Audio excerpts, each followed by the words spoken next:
آج ہم ڈسکس کرنے جا رہے ہیں ایک ایسا کیس جو کہ کیرلا ہسٹری کا سب سے لمبا چلنے والا کیس تھا. جی ہاں، یہ کیس تھا سسٹر ابھیا کا، جو کہ ایک نن بننے جا رہی تھی.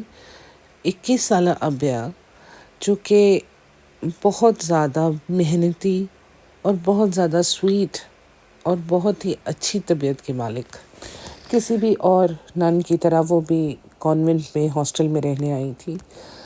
وہ پری ڈگری کالج میں پڑھائی کر رہی تھی اور ان کے ایگزامز نزدیک تھے، اور کسی بھی اچھے اسٹوڈنٹ کی طرح انہوں نے رات کے وقت اپنا ایک الارم سیٹ کیا ہوتا تھا، جو 4 بجے کے وقت ان کی آنکھ کھلتی تھی، اور وہ اس وقت کچھ پڑھائی کرتی ہوتی تھی ایکسٹرا، تاکہ وہ اپنے ایگزامز میں اچھے مارکس لا سکیں. وہ ایک ڈیڈیکیٹڈ نن بننا چاہتی تھی، انسانیت کی خدمت کرنا چاہتی تھی، لوگوں کے کام آنا چاہتی تھی، اور ان کے دل ہمدردی سے اور محبت سے بھرا ہوا تھا، کیونکہ ایسے لوگ اپنی پوری زندگی صرف انسانیت کی خدمت کرتے تیاگ دیتے ہیں. لیکن سسٹر ابھیا کو کیا پتا تھا کہ انسانیت تو ختم ہو گئی ہے اس دنیا سے. انسانیت کا کیا کام ہے اب؟ انسانیت سے کوئی لینا دینا نہیں ہے اب اس دنیا کا. جیسے ہی 4 بجے کا الارم بجتا ہے، ابھیا اٹھتی ہے، اپنی کچھ ساتھیوں سے بات چیت کرتی ہیں، وہی نارمل ہیلو ہائے، اس کے بعد پڑھائی کرنے بیٹھ جاتی ہے. اسی دوران ان کو شاید پیاس لگی ہے، یا وہ بریک لینا چاہتی تھی، یا اپنے منہ پہ پانی ڈالنا چاہتی تھی. وہ کچن میں جاتی ہیں پانی پینے کے لیے. صبح جب باقی ننس اٹھتی ہیں تو حالات کچھ بدلے سے ہوتے ہیں، عجیب سا ماحول ہوتا ہے. دیکھتے ہیں کہ سسٹر ابھیا تو کہیں ہے ہی نہیں، لیکن فریج کے سامنے پانی کی بوتل گری ہوئی ہوتی ہے، اور سسٹر ابھیا کا ایک سلیپر وہاں پہ ہوتا ہے. یہ لوگ جب اس کو فالو کرتے ہیں تو کچھ دور جا کے انہیں دوسرا سلیپر بھی مل جاتا ہے، جو کہ کانوینٹ کے پیچھے جو ایک کنواں بنا ہوا تھا، پانی کے لیے ایک کنواں پیچھے تھا، تو وہاں اس کے قریب ملتا ہے. ایک سسٹر کنویں میں جھانک کے دیکھتی ہے تو اس کی چیخیں نکل جاتی ہیں، کیونکہ سسٹر ابھیا کی لاش کنویں کے پانی میں تیر رہی ہوتی ہے. فوراً پولیس کو کال کیا جاتا ہے، فائر بریگیڈ کو کال کیا جاتا ہے. وہ سسٹر کی لاش کو باہر نکالتے ہیں. She was already dead of course. پورے کانوینٹ میں اس وقت خوف کی لہر دوڑ جاتی ہے. لوگوں کو سمجھ میں نہیں آ رہا ہوتا کہ جس فرینڈ کے ساتھ، جس نن کے ساتھ، جس ساتھی کے ساتھ کل انہوں نے رات کو کھانا کھایا، زندگی کی باتیں کی، آگے کیا ہوگا، ہنسے تھے، اور کچھ لوگ جو اس کے الارم پہ تنگ ہوتے تھے، انہوں نے ان سے باتیں کی تھی، اور وہ سب لوگ ایک دم شاکڈ تھے کہ کل تو ہم لوگ اتنا کچھ کر رہے تھے، اور آج وہ ہم میں ہے ہی نہیں. یہ اچانک سے کیا ہوا، کیوں ہوا؟ یہ بہت سارے سوالات تھے جن کے جواب کانوینٹ کے لوگوں کو چاہیے تھے. وی آگسٹین نام کے انویسٹیگیشن آفیسر اس وقت سب ٹیم کے ساتھ وہاں آئے تھے. انہوں نے فوٹوگرافر کو بلایا، انہوں نے رپورٹ لکھی. فوٹوگرافر نے کرائم سین کی فوٹوگرافس لیں اور باڈی کو اٹاپسی کے لیے بھیجے گا. Autopsy report basically post mortem report بھی کہتے ہیں اس کو، کہ جو ڈیتھ کی سارے کازز پتہ چلتے ہیں، جس میں ان کے سر میں کچھ کنکشن تھی، لیکن مین وجہ ڈوب کے مرنے سے ہوئی تھی. جو ان کی موت کی وجہ بتایا جا رہا تھا وہ ڈوبنا ہی تھا، یا وہ اس کو خودکشی کا بھی ایک روپ دے رہے تھے کہ ہو سکتا ہے انہوں نے خودکشی کی کوشش کی ہو. لیکن حالات کچھ بیٹھ نہیں رہے تھے. اگر کسی نے خودکشی کرنی ہی ہوگی تو وہ 4 بجے کا الارم کیوں سیٹ کرے گا؟ اور پانی کی بوتل کا نیچے زمین پہ گرے ہونا، پانی گرنا، ایک سلیپر بھی بھول جانا. اگر کسی نے سوسائڈ کرنی ہی ہوگی تو اتنا رش کیوں، اتنی جلدی کیا تھی ان کو؟ یا پھر اتنی پلان خودکشی نہیں ہوتی؟ بغیر الارم کے بھی تو وہ جا سکتی تھی. یہ ساری باتیں آپس میں میل نہیں کھا رہی تھی. باوجود اس کے کہ اٹاپسی رپورٹ میں یہ بھی تھا کہ ان کے سر پہ ایک ہیڈ انجری تھی، کچھ بروزز تھے، کچھ کٹس تھے، ان کے مرنے کی مین وجہ ڈوبنا ہی دے رہے تھے وہ لوگ. حالانکہ پاسبلٹی آف مرڈر بھی تھی، لیکن انہوں نے کہا ہوموسائڈ ہے، کچھ کہہ نہیں سکتے. بیسکلی ایک کور اپ سٹوری تھی یہ مرڈر کور اپ کرنے کے لیے، بیکاز وہ کانوینٹ تھا اور وہاں پہ ہزاروں لڑکیاں پڑھنے بھی آتی تھی، رہنے بھی آتی تھی. اور اگر کسی کانوینٹ جیسی جگہ پہ اس طرح کا مرڈر ہو تو پھر کون اپنی بیٹی کو وہاں بھیجے گا؟ تو کانوینٹ کی ریپوٹیشن کو بچانے کے لیے اس سٹوری کو کور کرنا بہت زیادہ ضروری ہو گیا تھا. تو حقیقت پہ پردہ ڈالنے کے لیے یہی کہا گیا کہ انہوں نے خودکشی کی ہے. لیکن وہ لڑکیاں جو ان کے ساتھ رہتی تھی کانوینٹ میں اور جو کمیونٹی کے لوگ تھے وہ اس بات پہ بالکل بھی یقین نہیں کر پا رہے تھے. کچھ سوشل ایکٹیوسٹ نے یہ موومنٹ شروع کی تھی کہ سسٹر ابھیا کو جسٹس ملنا چاہیے، اور پھر لوکل پولیس انویسٹیگیشن آفیسر سے یہ لے لیا گیا تھا کیس اور سی بی آئی کو سونپ دیا گیا تھا. سی بی آئی نے کئی مہینوں تک اس کیس کی انویسٹیگیشن کی، اور پھر وہی ڈھاک کے 3 بعد اس کیس کو سوسائڈ گھوشت کر دیا گیا. لیکن بات یہیں پر نہیں رکی. ننس کو جو وہاں پر تھیں اس وقت اپنی سیکیورٹی کے لیے یہی بہتر لگا کہ یہ ٹائم ہے، اگر ہم آج یہ ٹائم نکال دیں گے، پروٹیسٹ نہیں کریں گے، تو کل کسی کے ساتھ بھی یہ ہو سکتا ہے. انہوں نے کئی مارچز کیے فار دا جسٹس، اور اس کا نتیجہ یہ نکلا کہ یہ کیس سی بی آئی کے ہائی رینکس آفیسرس کو دیا گیا کہ اس کی پراپر انویسٹیگیشن دوبارہ سے سٹارٹ کیجیے. اس ٹائم تک سسٹر ابھیا جو ہے ان کی لاش کو دفنا دیا گیا تھا، اور جو ان کے کپڑے تھے وہ بھی ڈسٹروائے کر دیے گئے تھے. تو یعنی کہ ان کے لیے بہت ہی کم ایویڈنس بچا تھا کہ جس کے اوپر وہ کام کر کے ان کی موت کی وجہ پتہ لگا سکتے ہیں. اب چونکہ سی بی آئی کو کیس سونپ دیا گیا تھا تو ان لوگوں نے ایک فریش اپروچ کے ساتھ اس کی انویسٹیگیشن سٹارٹ کی. انہوں نے پرانے لوگوں سے دوبارہ سے انویسٹیگیشن کرنا سٹارٹ کی، بات چیت کرنا سٹارٹ کی. چیزیں اسموتھ ہی چل رہی تھیں کہ اس دوران سی بی آئی کے ایک آفیسر ورگیسی پی تھامس نے ریٹائرمنٹ لے لی سی بی آئی سے، اور انہوں نے ایک اسٹیٹمنٹ جاری کی جس میں انہوں نے کہا کہ انہوں نے اپنی ریٹائرمنٹ 9 سال پہلے اس وجہ سے لی ہے تاکہ وہ یہ بات کہہ سکیں کہ سسٹر ابھیا کے کیس کو سوسائڈ ثابت کرنے کے لیے ان کے اوپر بے حد پریشر تھا. جب یہ اسٹیٹمنٹ جاری ہوئی ہے تو پورے اسٹیٹ میں ایک مانو تو کوہرام مچ گیا. لوگ جاننا چاہتے تھے کہ کون پریشر ڈال رہا ہے، کون ایسا کر سکتا ہے، اس کی وجوہات کیا ہیں. کیس کو میڈیا لائٹ دوبارہ سے ملنا شروع ہو گئی، رپورٹرز پھر کھڑے ہو گئے، آرٹیکلز آنا شروع ہو گئے.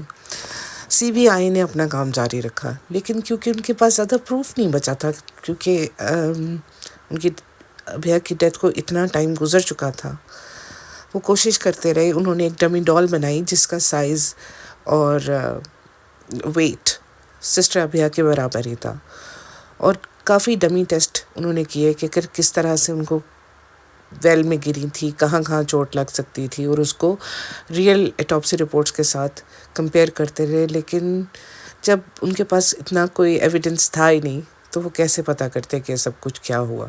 اینڈ میں انہوں نے ایک رپورٹ سبمٹ کی جس میں انہوں نے کہا کہ ہم بلیو کرتے ہیں کہ یہ ایک مرڈر ہو سکتا ہے، ہم نے سب کچھ کیا جو پاسبل تھا، لیکن ہم یہ نہیں جان پائے کہ اس ٹریجک ایونٹ کے رسپانسبل لوگ کون ہیں.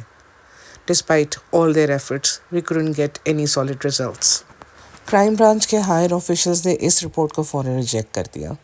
1999 میں ایک نئی ٹیم بنائی جاتی ہے سی بی آئی کی انویسٹیگیٹرز کی، اور اس میں 3 ڈاکٹرز بھی تھے. انہوں نے میڈیکل رپورٹس کو ایک دفعہ پھر سے کھولا، پھر سے سارا انالیسس کیا، جس کا نتیجہ یہ نکلا کہ پہلی ایٹاپسی رپورٹس میں بہت ساری ایسی چوٹیں تھیں، بہت ساری ایسے کٹس تھے جن کو اگنور کیا گیا ہے، جن کو مینشن ہی نہیں کیا گیا. اور یہاں پہ آج چلتے ہیں جس دن یہ مرڈر ہوا، وی وی اگسٹن نے ایک فوٹوگرافر کو ہائر کیا تھا جس نے ابھیا کی بہت باڈی کی بہت کلوزلی فوٹوگرافس لی تھی. یہ ایک لیگل پروسیس ہے. تو اس کو سروے کر کے ساری رپورٹس کا انہوں نے اس ٹیم نے یہ کہا کہ یہ مرڈر ہے، دس از ڈیفینیٹلی اے مرڈر. اور یہ پہلی دفعہ ہوا تھا کہ اس کیس میں ایکسیپٹ کیا گیا تھا کہ دس از اے مرڈر. اس بار بھی کورٹ نے رپورٹ کو ریجیکٹ کر دیا، وہ اس وجہ سے کہ انہوں نے کہا کہ ہم تو جانتے ہیں کہ یہ مرڈر ہے، ہم تو یہ جاننا چاہتے ہیں یہ مرڈر آخر کمٹ کس نے کیا. دوبارہ سے ٹیم بنائی گئی سی بی آئی آفیشلز کی، اور اس پر پھر زور و شور سے انویسٹیگیشن کو سٹارٹ کر دیا گیا. لیکن جیسے جیسے وقت گزرتا گیا لوگوں نے اپنے بیان بھی بدلے، اور بہت سارے ایسے لوگ تھے جن کی ڈیتھس ہو گئی. ٹائم گزرتا جا رہا تھا اور اس کیس کو ہوئے ہوئے کافی عرصہ گزر گیا تھا. لوگ غصے میں تھے اور فرسٹریٹڈ تھے کہ ہمیں جواب کیوں نہیں مل رہے. بہت ساری میڈیا رپورٹس یہ کہہ رہی تھی کہ سسٹر ابھیا کو بہت جلدی دفنا دیا گیا ہے۔ بہت سارے لوگ یہ بھی کہہ رہے تھے کہ ان کے کپڑوں کو جلانے کی اتنی جلدی کیوں کی گئی، کیوں ان کی ڈائری کو جلا دیا گیا، ہر ایویڈنس کو سمارٹلی ریموو کر دیا گیا۔ اس چیز کے اوپر سب لوگوں کو غصہ تھا۔ 2007 آ گیا، ابھی تک اس کیس کو ہوئے 15 سال بیت چکے تھے۔ اس دوران ایک نئی بات سب کے سامنے آئی اور یہ سب سے زیادہ شاکنگ تھی۔ یہ سب کچھ ہونے کے بعد ایک ایسا گواہ سامنے آیا جس کو کوئی نہیں جانتا تھا، جس کے بارے میں کسی کو نہیں پتا تھا، اور اس کی گواہی بہت مہتوپورن حیثیت رکھتی تھی۔ وہ ایک چور تھا جو چھوٹی موٹی چیزیں چرا کے کباڑیوں کو بیچ کے اپنا اور اپنے بچوں کا پیٹ پالتا تھا۔ اس رات کانوینٹ میں چھت کے اوپر کچھ کاپر راڈس پڑی تھی جن کو چرانے کی نیت سے وہ وہاں گیا تھا، اور جب وہ وہاں پہنچا تو اس نے کچھ ایسا دیکھا جو وہ کسی کو بتاتا تو شاید اس کی بات پہ کوئی یقین کرتا یا نہ کرتا۔ یہ ضرور کہا جاتا یہ تو ایک چور ہے اور اس کی بات پہ کوئی کیسے یقین کرے۔ بہت ساری ایسی باتیں تھیں جس وجہ سے اس چور نے آگے آ کے اپنا بیان نہیں دیا، یہاں تک کہ جب اس نے صبح وہ خبر پڑھی سسٹر ابھیا کے مرڈر والی، تب بھی اس کے اندر اتنی ساس نہیں تھی کہ وہ جا کر بیان دے سکے، کیونکہ اس کو پھر یہ بھی بتانا پڑتا کہ میں وہاں چوری کی نیت سے گیا تھا، اور ایک چور کی بات پہ کوئی کتنا یقین کرتا، کیا پتہ یہ کیس اسی کے سر پہ ڈال دیا جاتا۔ لیکن باوجود اس کے کہ وہ ایک چور تھا، پولیس نے اس کی بیان کو اہمیت دی، اس کو سنا، اس کو 53 days کسٹڈی میں رکھا اور اس سے ساری ڈیٹیلز بار بار پوچھی گئی۔ اداکار راجو نام کا یہ چور اس رات کو وہاں پر چوری کی نیت سے گیا تھا۔ اندھیرے میں اس نے کسی شخص کو چپکے سے اندر جاتے دیکھا۔ رات کے اس پہر گرلز ہاسٹل میں کسی آدمی کا اس طرح چپکے سے اندر آنا بہت عجیب سی بات تھی جو کہ عام طور پہ نہیں ہوتی تھی، اور وہ ایک پریسٹ تھا، فادر تھامس کٹور۔ وہ رات کے اندھیرے میں اندر داخل ہوا ہے اور اس کے ساتھ اس نے سسٹر اور ایک اور پریسٹ جن کا نام ہوسے پترے کائیل تھا، اس کو بھی اس نے وہاں دیکھا ہے۔ اب رات کے اس پہر ان لوگوں کا وہاں کیا کام تھا، یہ بات ایک چور کو بھی سمجھ میں نہیں آ رہی تھی، لیکن وہ آگے آ کے کچھ کہنے کی پوزیشن میں ہی نہیں تھا۔ اس نے جو دیکھا، وہ جب اس نے پولیس کو بیان دیا تو امیجن کریے اس کے ساتھ کیا ہوا ہوگا۔ وہی جو اکثر ان لوگوں کے ساتھ ہوتا ہے جو کسی بھی مرڈر کی ٹیسٹیمنی کے لیے جاتے ہیں۔ پولیس نے اس کو فوراً اریسٹ کر لیا، 58 days کے لیے اس کو اریسٹ کر کے رکھا گیا، اس کو ٹارچر کیا گیا کہ وہ اس مرڈر کا سارا قصہ اپنے سر پہ لے لے، اس کا الزام اپنے سر پہ لے لے۔ اسے رشوت دی گئی، اسے اس کے بچوں کی پڑھائی کی ساری سہولیات دینے کا وعدہ کیا گیا، اسے گھر کی آفر کی گئی، اسے پیسوں کی آفر کی گئی، اسے ڈرایا بھی گیا، یہاں تک کہ جس کباڑیے کو وہ اپنا چوری کیا ہوا مال بیچتا تھا اس کو بھی پکڑا گیا، اس کو بھی ٹارچر کیا گیا، اور اسے کہا گیا کہ اداکار راجو کے خلاف بیان دے دے۔ لیکن اس سارے سسٹم میں سب سے عجیب بات یہ ہے کہ ایک چور ایماندار نکلا، اور جن لوگوں کو ایمانداری کا کام کرنا تھا وہ سب کے سب چور نکلے، کیونکہ وہ سب اس پہ پریشر ڈال رہے تھے کہ ایک ایسا الزام اپنے سر لے لے جو اس نے کبھی کیا ہی نہیں۔ لیکن اس ساری بات میں وہ ثابت قدم رہا، اس نے بالکل بھی سچائی کا ساتھ چھوڑنا مناسب نہیں سمجھا، جس کو بعد میں کورٹ نے ایڈمائر بھی بہت زیادہ کیا۔ اس کے ساتھ ہی اس کیس نے ایک نیا ٹرن لے لیا تھا جس میں نئے سسپیکٹ تھے، father Thomas Kittur and father پتریکائل ہوزے۔ بعد میں ایک نیبر جو کہ پاس میں رہتا تھا کانوینٹ کے، اس نے ایکسیپٹ کیا کہ رات کے وقت اس نے فادر تھامس کا موٹر بائک کانوینٹ کے باہر کھڑا دیکھا تھا، جس بیان سے وہ کچھ عرصے بعد مکر گیا۔ اس نے کہا مجھے پریشرائز کیا گیا تھا یہ بیان دینے پہ، اور آپ کو پتہ ہے ایسا کیوں ہوا ہوگا، ہمیشہ پاورفل لوگ پریشرائز ہی تو کرتے ہوتے ہیں۔ لیکن راجو کے بیان کے بعد یہ کیس کسی دشا میں چل نکلا تھا۔ پہلے جو ڈاکٹر ابھیا کے مرڈر کی کوئی وجہ نہیں مل رہی تھی، اب تھوڑے تھوڑے کلوز ملنا شروع ہو گئے تھے. اب یہ بھی پتہ چلا تھا، یہ بھی الجلی ایک تھیوری تھی کہ سسٹر سیفی اور پریسٹ تھامس آپس میں ہسبینڈ اور وائف جیسے ریلیشن رکھتے تھے. یہ باتیں ننس کے بیچ میں بھی کئی بار ہوئی ہیں، اور پریسٹ تھامس نے اپنے کسی دوست سے بھی اس کا ذکر کیا تھا. اب اس میں غلط کیا ہے؟ اس میں غلط ہے faith. Nuns are suppose to be Christ wife. ان کی زندگی سب تیاگ دیا جاتا ہے، ہر چیز. ان کی کوئی پرسنل اس طرح کی خواہشات وہ پوری نہیں کرتی ہیں. تو اگر he is having an affair, alleged affair with the priest, اور اس حالت میں اگر سسٹر ابھیا نے انہیں دیکھ لیا تھا، تو ہڑبڑاہٹ میں، گھبراہٹ میں ان لوگوں نے ان کو ویل میں پھینک کے مار دیا. یہ ایک الیجڈ تھیوری ہے. لیکن فائنلی 3 لوگوں کو اریسٹ کیا جاتا ہے، جس میں پریسٹ ہوزے، پریسٹ تھامس اور سسٹر سیفی ہیں. ان لوگوں کے نارکو ٹیسٹ ہوتے ہیں اور ایک جج کے سپرویژن میں ہوتے ہیں ان تینوں کے. لیکن جب یہ ٹیسٹ کی سیریز کورٹ میں جاتی ہیں تو پتہ چلتا ہے ان کے ساتھ ٹیمپر کیا گیا ہے. اس کے بعد اس کیس کے پہلے آفیسر، جو کہ اب تک 62 ایئرس کے ہو چکے تھے، وی آگسٹن، وہ اپنی نس کاٹ کے اپنی جان دے دیتے ہیں. اپنے گھر کے باہر ان کی لاش ملتی ہے اور ایک پیپر ملتا ہے جس پہ وہ کہتے ہیں کہ وہ اس کیس کے پریشر کو ہینڈل نہیں کر سکے. بہت سارے ایسی چیزیں ہوئی ہیں جن کا ابھی تک کوئی کنیکشن نہیں مل رہا تھا کہ یہ سب کچھ کیوں ہوا. اور اگر سسٹر ابھے کی ڈیتھ ہوئی، ڈیتھ کہا، مرڈر ہوا ہے، تو وہاں پہ خون کا کوئی بھی قطرہ کیوں نہیں ملا؟ اور یہ ساری چیزیں آپس میں میل نہیں کھا رہی تھی. جج نے بھی نارکو ٹیسٹ کی اوریجنل سیریز ڈیمانڈ کی تھی. ابھی جج کو دینے سے پہلے ہی کسی نے کیسے کیوں یہ سیریز لائیو براڈ کاسٹ کر دی کیرلا ٹی وی سے، جس میں یہ اوریجنلی وہ ڈسکس کرتے ہوئے سنی گئے ہیں کہ انہوں نے کیسے سسٹر ابھیا کی جان لی. 4 بجے جب وہ اٹھیں تو کافی گرمی تھی، جس کی وجہ سے وہ پانی پینے کے لیے فریج تک گئیں.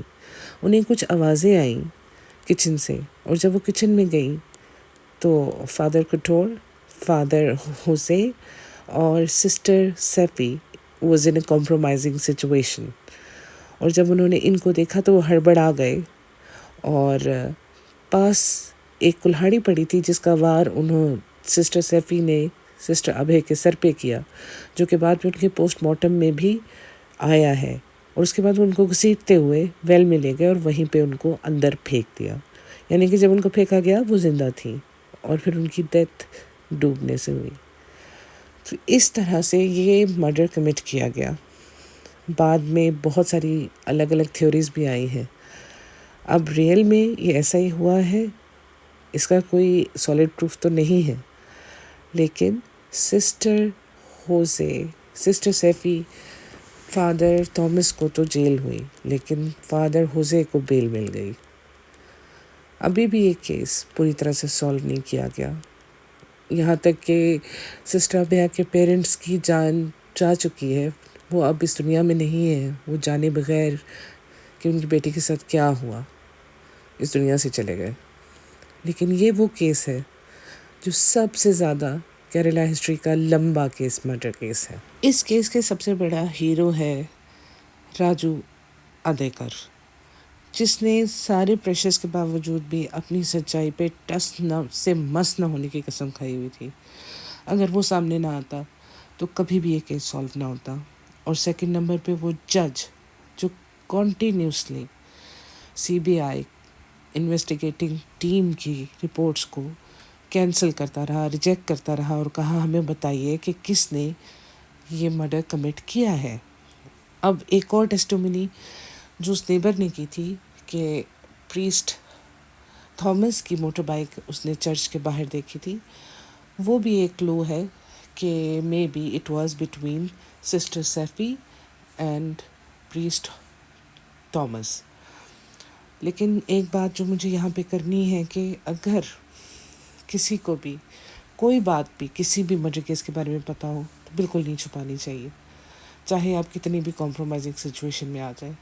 آج راجو ادیکر ہیرو ہے اور پریسٹ اور ننس صرف پریشرائز کر رہے ہیں, منہ چھپا رہے ہیں, کئی بار ٹرائلز میں جا رہے ہیں, ٹی وی پہ اپیئر ہو رہے ہیں, اپنی رسپیکٹ کھو چکے ہیں, اپنا ٹرسٹ کھو چکے ہیں.